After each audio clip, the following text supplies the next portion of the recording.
time ago, as I walked along the beach, I was enthralled by the magnificence of the large, crashing waves breaking just outside the bay, and the smaller waves rolling in closer to the shore.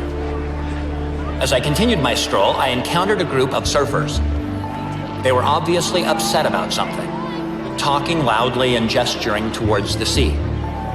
When I asked them what was wrong, they pointed to just outside the bay where the big waves were breaking. "Look out there," one of them angrily told me. "Can you see the barrier?" Looking more closely now, I could indeed see a barrier, stretching across the entire mouth of the bay, right where the large, enticing waves were breaking. We are here on a once-in-a-lifetime trip to surf these big waves. We can surf the smaller ones, breaking within the bay itself, but the barrier makes it impossible for us to surf the big ones. We have no idea why the barrier is there. All we know is that it has totally spoiled our trip. An older man seemed to be growing impatient as he listened to the ever-increasing complaints about the barrier. He pulled a pair of binoculars from his backpack and handed them to one of the surfers, pointing out towards the barrier.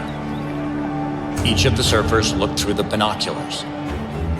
When my turn came, with the help of magnification, I could see something that I had not been able to see before. Dorsal fins. Large sharks feeding near the reef on the other side of the barrier. The old surfer retrieved his binoculars and turned to walk away. As he did, he said words I will never forget. "Don't be too critical of the barrier," he said. "It's the only thing that's keeping you from being devoured." Standing on that beautiful beach, our perspective had suddenly changed. A barrier that had seemed rigid and restricted, that seemed to curtail the fun and excitement of riding the really big waves, had become something very different. With our new understanding of the danger that lurked just below the surface, the barrier now offered protection, safety, and peace. As you and I walk the paths of life and pursue our dreams, God's commands and standards, like the barrier, can sometimes be difficult to understand. They may appear rigid and unyielding, blocking a path that looks fun and exciting and that is being followed by so many others. It is relatively easy to follow a course inside the barrier once we know that there are sharp-toothed predators swarming just outside of it.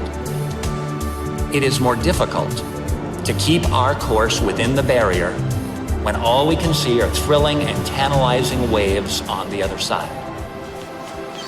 As the Apostle Paul described, we see through a glass darkly, with such a limited perspective that we often cannot comprehend the great dangers hidden just below the surface. But he who comprehends all things gives us divine direction through his commands and loving guidance so that we may set a course in our lives that is protected from spiritual predators and the gaping jaws of sin. It is in those times when we choose to exercise our faith, put our trust in God, and show our love to him that we grow and gain the most. The Lord's commands do not constitute some grueling underwater maze of barriers that we must learn to grudgingly endure in this life so that we might be exalted in the next. The barriers established by the Lord create for us a safe harbor from the evil and destructive influences that would otherwise drag us down to the depths of despair. The Lord's commandments are given out of love and caring. They are intended for our joy in this life just as much as they are intended for our joy and exaltation in the next. They mark the way that we should act, and more importantly, they illuminate who we should become.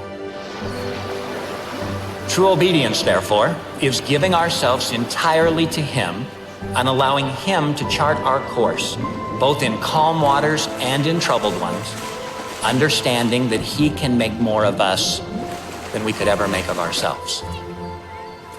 To that end, he has charted for us a course leading back to him, and he has established barriers that will protect us along the way. As we do our best to follow that course, we find true safety, happiness, and peace. And as we submit to his will, we become what he wants us to become.